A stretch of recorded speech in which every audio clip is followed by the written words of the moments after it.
and welcome back to the Squirrel Heed YouTube channel. And what I'm going to do is I'm going to compile all of my predictions for each and every group, even after, I know I've done them after some of the games have already been played. Some of that will factor into it. Some of it is going to be very controversial, especially when we look at Group B, and I'll explain why when I get there. So first off, we're looking at France. I have to go with the fact that I think France are going to finish first in their group. And I think on the strength of it, I do think that they are going to become second, and then that will be third in their group. So I've gone with France first, Switzerland second, Romania third, and Albania finishing last in that group. Group B, I'm going to go with Wales are finishing top, and this isn't because I'm supporting the English fully.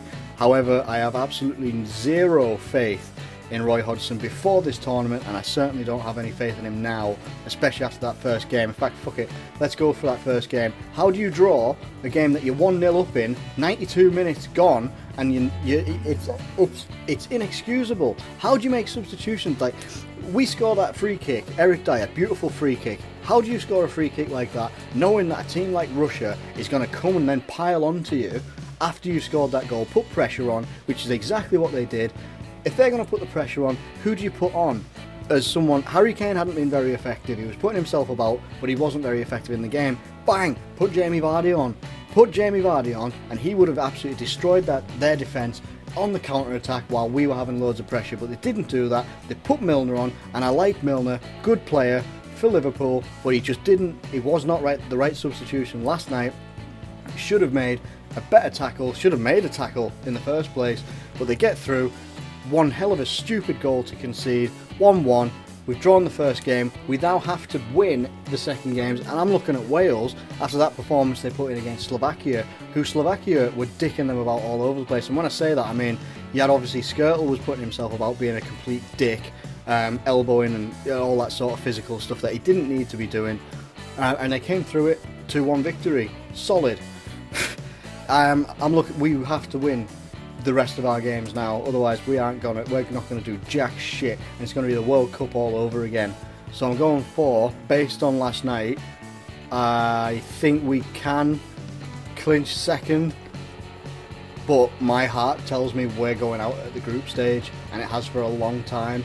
I do believe that we are going to go out at the group stage, and I just have no faith in Roy Hodgson. The fact that you have quotes from Roy Hodgson saying, oh, well, we thought we could see out the 1-0, so I put on some defensive. But why would you want to see out a 1-0? Why wouldn't you want to go and smash the crap out of them?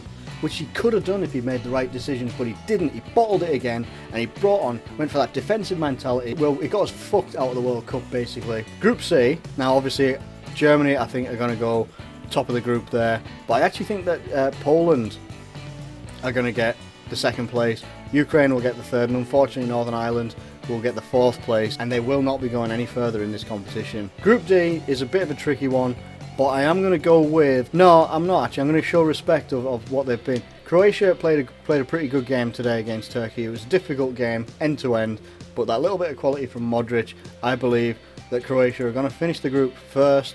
I think Spain will take the second spot, and I think that the Czech Republic will take the third spot. Moving on to Group E, I think out of this group, now this is quite a difficult one. People are writing Sweden off left, right and centre, and I actually think that that's the right one to go with. I don't think Sweden are going to be going any further in this competition. Zlatan Ibrahimovic is one man, he's not 11 unfortunately, and the rest of that team just isn't good enough around him. To top the group, I believe I'm going to go with Belgium. On pure quality, they are the ones that rival Germany and France the most, but they just can't really click it together as a team. Unlike Germany did tonight, with the 2-0 win against the Ukraine. Italy to go second, Ireland to go third. Now Group F. Group F is a bit of a weird one. No real standout candidates, but what I am going to go for is I am going to say that Portugal get the first place spot, and I do think that Austria will get the second place spot. Anyway, those are my predictions for the group stage. So what I'm going to do now is I'm going to talk a little bit about, obviously I've ranted about the England game, it's gone, move on. The Switzerland-Albania game, it was a pretty drab affair for what it was. I think where did we end up at? We ended up with a 1-0 win to Switzerland. I did say that I thought Switzerland would win just over the pure quality that they had, but it would be a bit of a scraping match. I thought it would be 2-1, I believe, in my predictions. They did win by a 1-goal margin. Wales versus Slovakia. Wales have an absolutely great team mentality. They work for each other. Yes, they've got the star man in Gareth Bale, but you can't just say it was all on Gareth Bale when you had Joe Allen get the man of the match. Aaron Ramsey played really well. You had Robson Kanu popped up for the goal, which was it was a scrappy goal, but it was a really good piece of play. They look really dangerous. They look like the front runners of Group B, which is why I put them as being the first place winners. Sunday, you had Croatia versus Turkey. Again, another tight affair, settled by a Luka Modric absolute screamer. Then you had Poland versus Northern Ireland. Northern Ireland really had an uphill battle in this one anyway, coming up against someone of like Poland's quality, who, even just going by the stats, Poland 66% possession. They had 12 shots, 4 shots on goal, 8 corners, 14 free kicks, all that sort of stuff. Whereas Northern Ireland had 34% possession. They had 1 shot that wasn't on target, 1 shot that entire game, and that's really where you're going to look at the weaknesses for Northern Ireland, is that they just do not have the quality. I said that they were going to have to work a lot harder than the other team. Turns out that Poland's quality was just better. It was just a lot better, and it overran Northern Ireland anyway. And Will Grigg didn't even make it on, so I mean, they certainly weren't going to get any goals from that point of view. And then obviously we had the headline game of the day, for me anyway, which was Germany versus the Ukraine. Ukraine looked dangerous at times. They looked dangerous on the counter-attack. Did throw up a couple of challenging moments for Germany. Neuer made some great saves, but Germany at the end of the day, I talked about their team and what they look like, what the quality that they've got in their team when it all clicks together. And I did say, when it comes to tournament football, the actual tournament itself, Germany just click it on, they just pull it together, click into gear, and they make it happen. And they won comfortably 2-0 in the end. Some really good goals. Perfect cross from Toni Kroos into Mustafi for a bullet header right around the 6-yard box. Brilliant way to start their scoring. When it came into the second half, late on in the game, you had Mesut Ozil float the ball into the box, and Bastian Schweinsteiger, people are saying, oh, you can't take someone like Jermaine Defoe because he's too old.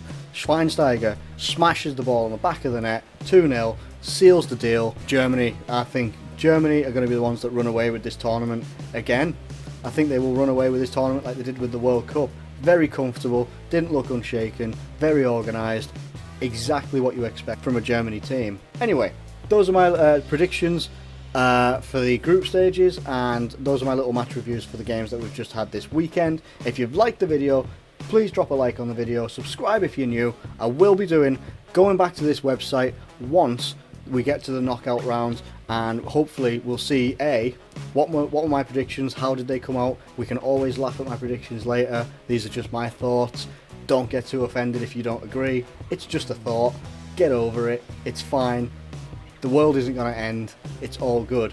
One final message though that I will say is, if you're one of those football hooligan bellends out there that is causing all that trouble, that is looking like when people are making the announcements like that England, the team, could get kicked out of the tournament and future tournaments as well. Same with the Russians as well, and any other nation of football fans. Don't be a dickhead. It's just a game of football, and I know people get offended when people say, "Oh, it's just a game of football." Blah blah blah blah blah.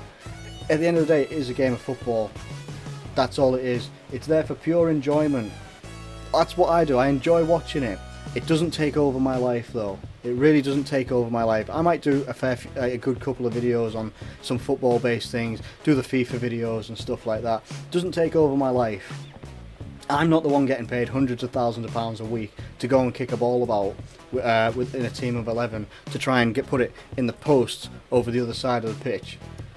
Why would it affect my life to the point where I'm going to want to beat the shit out of someone, throw chairs? And you think, is no one out there thinking from our country when we all supported France when they had the terror attacks that happened? And you're looking at our fans, and I'm not just blaming it on our fans either. Obviously the Russian fans as well that were kicking shite out of the England fans in the stadium and outside the stadium as well. But you're looking at the pictures and the videos of our fans that are ripping seats out of cafes and burning places. What's that all about? Are we doing terrorist activities? No, you're meant to be out there enjoying a game of football, and instead you're being a complete bellend and just ruining it for everybody else. You're tarnishing the rest of us that aren't even over there, that are just here to enjoy it and would just do the exact same when we go to matches. When I've been to Anfield, I'm there to enjoy the spectacle. I'm not there to go and cause a fight with the opposition fans. Why are you lot doing that? You need to stop it. You need to take into account, you're meant to be, bloody hell, you're grown adults. You're grown adults. And all you're doing is you're just making an absolutely horrible reputation for the rest of us over here that are having to watch you lot create a load of bullshit over there. I would have loved to have gone over there to experience the Euros, go and see European competition, see all these great different teams. I wouldn't want to go over there with any of you lot, because you're an absolute shower of bastards that are causing, and it's only the minority, it really is, and it's hard to say every single time, it is only the minority, always the minority that spoil it for the majority, and that's what it looks like. Stop being a prick, enjoy yourself by all means, but for God's sake leave other people alone. Anyway, that's my rant done for the evening. If you've enjoyed the video, please drop a like on it, subscribe if you're new, and I'll catch you later.